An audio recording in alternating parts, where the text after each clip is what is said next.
Welcome to Monte Carlo, land of high rollers, risk takers and money makers. Next up to roll the dice in Lady Luck's backyard is the all-new Suzuki Swift.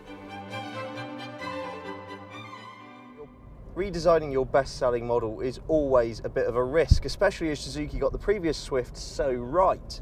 But it's starting to show its age now, and so here we have the all-new, from the top to the bottom, Suzuki Swift.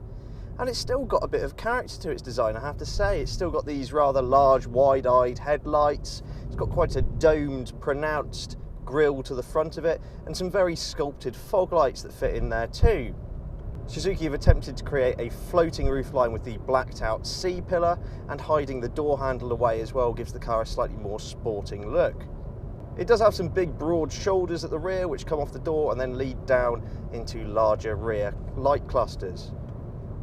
I have to say our red top specification Suzuki Swift absolutely gleams in the sunshine of the south of France. It's a smart looking little thing, and super minis, well, image matters. The interior is a considerably more modern affair in comparison to its predecessor.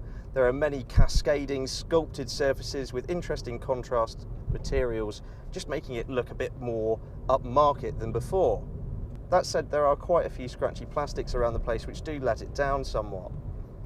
Our test car's touchscreen infotainment display proves to be a much better alternative to Suzuki units of old.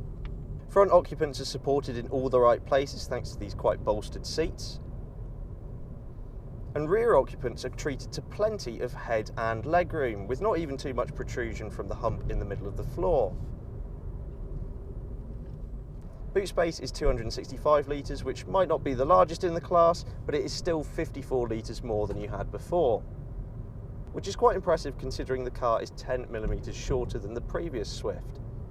Standard equipment across the range includes air conditioning, Bluetooth and DAB radio.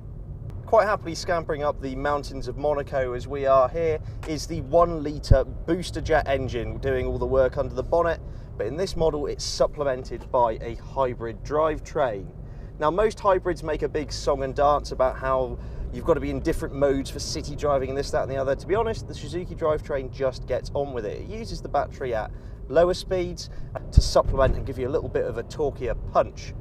Overall, the output is 109 brake horsepower and 170 Newton meters of torque whenever it's not giving you that extra dose of torque, or an extra 50 Newton meters on top of that whenever it is. And it means that the car never feels puffed out despite its small engine capacity. This Swift is by no means a fast car, but its name is the perfect adjective. It's swift enough. It's very rev happy, the motor, and the slick 5-speed manual transmission in this is actually quite a joy to charge through the gears.